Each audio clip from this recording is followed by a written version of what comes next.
What if we've been looking at the wrong battle all along? What if the true fault line in America isn't simply rich versus poor, or Democrats versus Republicans, but something far deeper? A system built on assets, debt, money, and power. This is the story of how wealth is made, how the game is rigged, and why the two major parties may be fighting for two different teams, but neither is fixing the root of the problem. So ask yourself, are you really choosing blue or red? Or are you simply choosing one side in a game whose rules you don't even understand?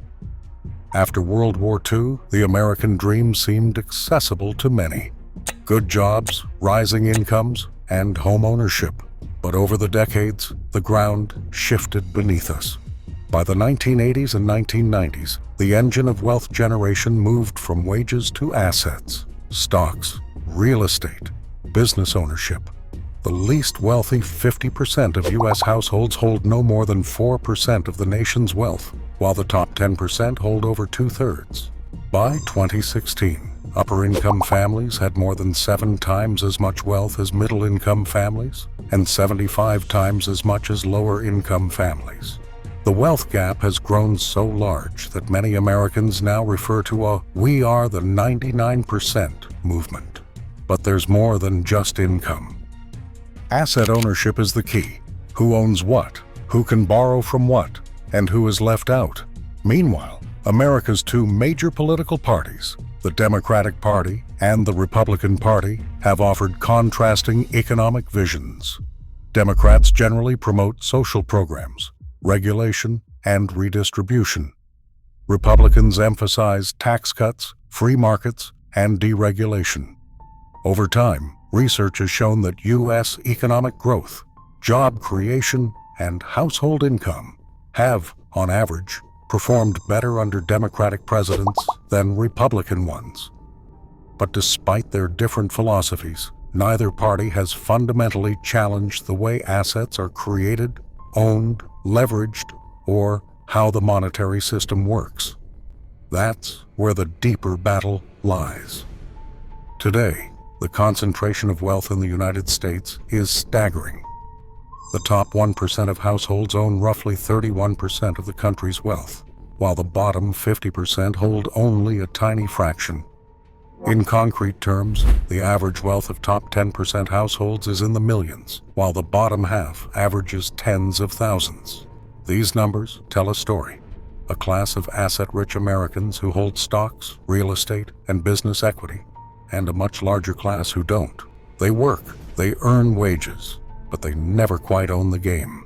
Here's how the system works. The rich buy assets, stocks, real estate, businesses. Then, they borrow against those assets to buy more. Those assets generate income. It's a self-reinforcing cycle of accumulation. On the other hand, the working and lower middle class often do not own meaningful assets. They rely on wages. They face inflation, stagnant wage growth, and rising costs. Over the years, median net worth for lower-income families has fallen drastically. Inflation erodes purchasing power, debt piles up, and opportunities to borrow against assets remain out of reach. The system quietly transfers value from those without assets to those with them. Politically, this dynamic is framed as a contest. Democrats claim to fight for the working class. Republicans champion business and the wealthy. Surveys show differences in what voters from each side prioritize. Democrats talk about protecting wages, expanding benefits, and regulating business. Republicans talk about unleashing growth, cutting taxes, and reducing government. Both positions have some merit, but neither addresses the underlying structure. Who owns the assets? Who gets to borrow from them? And who benefits from inflation and monetary policy? The real competition isn't blue versus red. It's those who own the system versus those who don't. Economists warn that focusing solely on income ignores the bigger picture of asset ownership and power. Concentrated income and wealth reduce demand, destabilize democracy, and fuel political dysfunction. Wealth builds from owning assets that appreciate and generate cash flow. Wages alone cannot keep up. This makes the monetary system inherently biased toward asset owners. Some argue that redistribution, higher taxes, more social programs can solve this.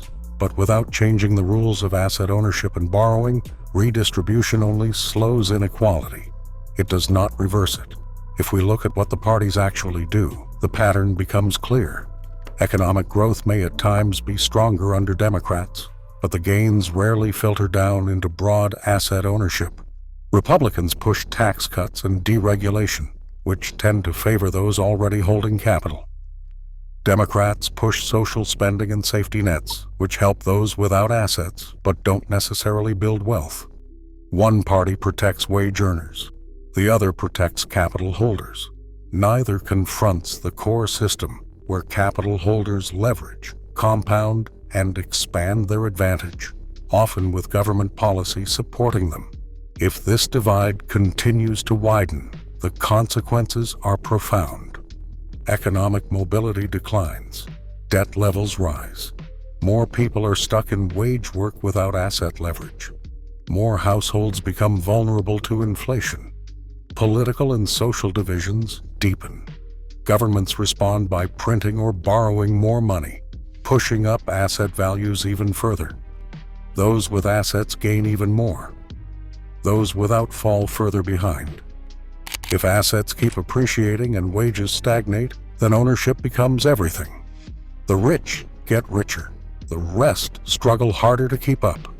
So what is the root solution? It goes beyond voting blue or red. It requires educating every citizen about asset ownership, borrowing against assets, inflation protection, and how financial systems truly work.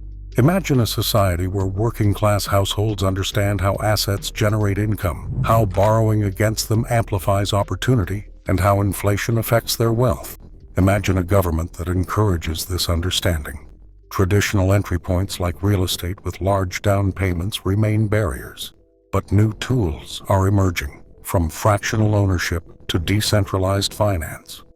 If people are never taught to play the asset game, they will always be stuck playing someone else's.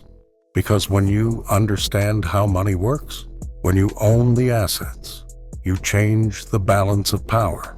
The battle isn't just who you vote for. It's whether you're playing the game on equal terms. So let's return to the question. Is it really rich versus poor, or Democrats versus Republicans? The answer is both and neither. It is rich versus poor, but only partially. It is Democrats versus Republicans, but only on the surface. The real root of the problem lies in a system where asset ownership and borrowing privileges drive wealth, where inflation and monetary policy extract value from those who don't own assets, and where two major political parties offer competing narratives without changing the rules.